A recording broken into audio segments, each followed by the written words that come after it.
বৈষম্য বিরোধী ছাত্র আন্দোলন করতে গিয়ে যে 9 দফা আমি দেখতে পেয়েছিলাম, এর 2 নাম্বার যে দফা ছিল রাষ্ট্র সংস্কার করবে, তারা শুরু হয়ে গেছে অলরেডি।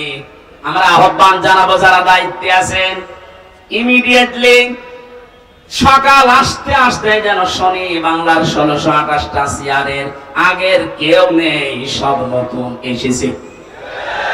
এটা এত জরুরি এখন, কারণ এগুলো সব ছিল জালেমদের দোসর। জালেমের একান্ত ক্ষমতা ছিল না, এগুলো সব সাহায্য করেছে। যতগুলো কারাগারে আলেমদেরকে সব চাইতে বেশি শাস্তি দিয়েছে, তার ভেতরে কাশিমপুরের হাই সিকিউরিটি। এটা এরা হুজুর দেখলে, আলেম দেখলে, একামতে দিনের লোক দেখলে ওদের বৃদ্ধি বেড়ে যেত। অন্যান্য মানুষ মার্ডার করে এসেছে, তারা সারাদিন ঘুরে বেড়ায়। আর আমার মূল্য চুরি মামলা 24 ঘন্টা ফাঁসির কন্ডেম সেলের ভেতরে তালা লাগিয়ে রাখে, এরপর আবার সিসি ক্যামেরা দিয়ে রাখে, আমার সাথে কেউ যেন কথা না বলে। এমনি মুখ দিয়ে কথা বের হচ্ছে, ভেতরে কত জ্বালা বলেন তো আমার। আমি আহ্বান জানাবো, 1,10,000-এর উপরে এখনো পর্যন্ত বাংলার বিভিন্ন কারাগারে মানুষ বন্দী আছে। এর ভেতরে আমার মনে হয় 100 জনের 70 জনই তার মামলা সম্পর্কে আমার মতো জানি না। আমি যেমন 3 বছর পরে মুক্তি পেয়েছি, ওরাও দেখবেন 3-5 বছর 10 বছর পরে এমনি মুক্তি পেয়ে যাবে। শেষে প্রমাণ করবে আদালত যে এ নির্দোষ, কোনো দোষ পেলাম না। তাহলে 10 বছর নষ্ট করলেন কেন?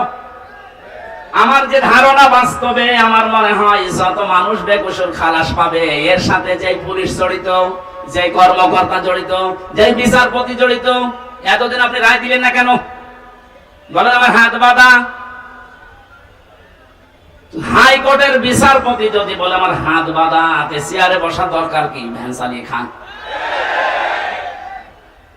যেহেতু 1628 জনের মাত্র একটা হাত খোলা ছিল, বাকি সব বাঁধা ছিল। আমার বিচারপতি আমার এই কথাই বলতো, হুজুর কি করবো, এতদিন হাত বাঁধা ছিল, এখন হাত খুলে গেছে, এজন্য কোনো কিছু দেখতে পাই না। আমার মামলাটা এভাবে দেখার পরে বলছে, কি নিয়ে বিচার করব, কোনো মাল নেই, খালাস দিয়ে দিলাম। ওনার যেমন হাত খোলা, এখন ন্যায় বিচার করার সাহস পাচ্ছে, শক্তি পাচ্ছে। সারা দেশে যত চেয়ার আছে, কারো হাত আমরা বাধা দেখতে চাই না, সব খোলা দেখতে চাই। কালকে আমার রাতে ছিল চৌগাছা, ওসি সাহেব এসে আমার সাথে খাবার খাবে বলে আকাঙ্ক্ষা পেশ করে যে আমি খাবার খাবো। দেখা করার পরে বলছো, হুজুর আমি আপনাকে থানায় এই কয় বছর আসতে দেইনি, আমার মাফ করে দেন, আমার কিছু করার নেই, আমার হাত বাঁধা ছিল। শুধু এই ওসি না, এদেশের 1628 জন যে বলছে, আমি হিসাব করে করে দেখেছি, 64 জেলার 64টা ডিসি, এসপি, এএসপি, টিওনো, ওসি, এমপি, মন্ত্রী, উপজেলা চেয়ারম্যান, মেয়র, এগুলো হিসাব করে মিলাবেন, দেখবেন কলম খাতা দিয়ে 1628 জন হবে। এই মানুষগুলো এখন সব যেহেতু হাত খোলা, আমরা চাই যে এদের হাত কিয়ামতের আগে যেন আর কেউ বেঁধে দিতে না পারে, তাহলে ন্যায় বিচার কায়েম হবে। আর পরিপূর্ণ যদি দেখতে চান তাহলে করার লাগবে। কথা বলেন না কেন? অনেকে প্রশ্ন করে, কয়েকদিন আগে আপনি সিঙ্গাপুরে, মালয়েশিয়া গেলেন, ওখানে তো কোরআনের আইন চলে না, ওখানে তো ন্যায় বিচার আছে। হ্যাঁ আছে, 100% নেই। ওরাও আন্দাজের উপরে মানুষের কথা শুনে অনেক অবিচার করে, আমি নিজে দেখেছি। কারণ ন্যায় বিচার কায়েম করার জন্য এইটার বিকল্প পৃথিবীতে কিছু নেই। আমান হাকামা বিহি আদালা, যারা কোরআন দিয়ে বিচার করে এরা ন্যায় বিচার কায়েম করতে পারে। সুতরাং পৃথিবীর যেখানে এইটা কায়েম না হবে, 100% আপনি ন্যায় বিচার পাবেন না। 53 বছর তো দেখতে পেলেন, এই যে মাওলানা আজিজুর রহমান মুরব্বী বসে আছে, 53টা বছরই হয়তো উনি দেখেছে, ওনার বয়সটা দেখছি। বাবা চালিয়েছে উনি দেখেছে, স্বামী চালিয়েছে উনি দেখেছে, চাচা চালিয়েছে উনি দেখেছে। আমার যেহেতু 92 সালে জন্ম, চাচা পর্যন্ত মনে হয় আমি পাইনি, কিন্তু ববুরটার ভাবিরটা তো দেখলাম। কথা বলছে না কেন? 53 বছরে কি হয়েছে সব দেখতে পেলাম। বিশেষ করে এই 2 ট্রাম কাঙ্ক্ষিত মানের কি আসে তা তো সবই দেখেছি, কারণ মুখে মুখে খালি বড়ি উড়িয়েছে, উন্নয়নের মহাসড়কে দেশ চলছে। এজন্য আহ্বান জানাচ্ছি, এখন শুধু বাকি আছে এইটা দিয়ে দেশ চললে কেমন দেখা যায়।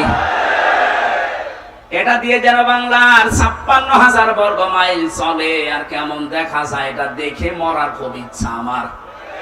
কার কার ইচ্ছা আছে এটা দেখতে? হাত তোলেন তো, লিল্লাহি তাকবীর। এই আন্দাজে হাত তুলবেন না। আমি একটা হাদিস বলছি, এবার মানা যায় কিনা? না, ৯৮% সঠিক আর ২% সমস্যা আছে নাকি? এদেশে এক দরবেশ বলে না যে কোরআনেও সমস্যা আছে, এতে মেজর না, বলে নাই দরবেশে? আমি এখন যে হাদিস বলছি কি ৯৮% না ১০০% সত্য? ১০০% সত্য যদি বিশ্বাস করেন মানবেন তো? আন আবি হুরায়রা রাদিয়াল্লাহু তাআলা আনহু قال قال النبي صلى الله عليه وسلم। এই কথা বলেন কেন? কথা বন্ধ করেন। এটা গুরুত্বপূর্ণ বিষয়, ভালো করে শোনেন, শুনতে পারলে হবে। বসেন। মান ইত্তাবাআল হুদা বিগাইরিল কুরআন আদাল্লাহুল্লাহ। তিরমিজি শরীফের হাদিস, যে ৬টা গ্রন্থ হাদিসের অথেন্টিক আছে তার ভেতরে এটা একটা। আল্লাহর নবী জানিয়েছেন এই পৃথিবীতে কোরআন বাদ দিয়ে কেউ যদি কোনো জায়গায় ভালো হওয়ার নিয়তেও যায়, আল্লাহ নিজে দায়িত্ব নিয়ে তাকে গোমরা বানিয়ে দেয়। আর আমরা জানি গোমরা মানুষ যাবে কোথায়? আরো জোরে, জোর হলো না, বলেন আরেকবার। এবার হাদিসের বাস্তব ব্যাখ্যা শোনেন। কোরআন যেখানে নেই এখানে যদি আপনি ভালো হওয়ার নিয়তেও চান, আপনাকে খারাপ বানানোর দায়িত্ব হামজার। তাহলে তো আল্লাহ ইয়াদিল্লু দিত, আপনি নিজেই নিজেকে খারাপ বানিয়ে ফেলেছেন। এটা যেহেতু ভাবে ইফাল থেকে এসেছে, আল্লাহ ইউদিল্লু, বাংলা অর্থ দাঁড়িয়েছে আপনি হয়তো ভালো হওয়ার নিয়তে কোন জায়গায় গিয়েছিলেন, কিন্তু সেখানে কোরআন ছিল না, কোরআনের কর্মসূচি চলে না, আপনি গেলেন কেন সেখানে? এই জন্য আল্লাহ নিজে দায়িত্ব নিয়ে আপনাকে গোমরা বানাবে, আর গোমরা মানুষ যাবে। সুতরাং আজকের এই ময়দানে গরমে শুধু আসা না, কঠিন একটা সিদ্ধান্ত নিয়ে যাওয়া লাগবে।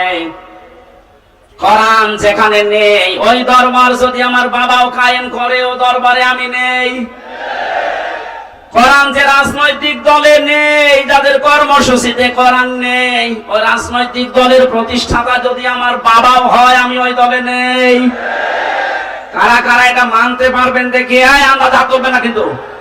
পুলিশের হাত তোলার দরকার নেই, পুলিশ তো নিরপেক্ষ থাকবে, পুলিশ হাত না। তারপরও আপনাদেরও কোরআনের পক্ষে থাকা লাগবে। আপনি কি জাহান্নামী হতে চান?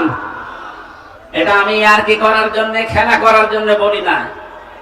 কোরআন যেখানে নেই সে যে দল হোক, যদি জামাতে ইসলামী বাংলাদেশের ভেতরে কোরআন না থাকে, কোরআনের কর্মসূচি না থাকে, এই দলে থাকা এখানে সাপোর্ট করা হারাম, বলেন। কিন্তু কোরআন যদি থাকে, কোরআনের কর্মসূচি থাকে, ওখানে সাপোর্ট করা, রায় দেওয়া, ভোট দেওয়া, সমর্থন দেওয়া, সুপারিশ করা ফরজ, নামাজের মতো ফরজ, বলেন। আমার মনে হয় মাহফিল আজকে হয়ে গেছে, যদি আপনি মেনে নিতে পারেন তাহলে মোনাজাত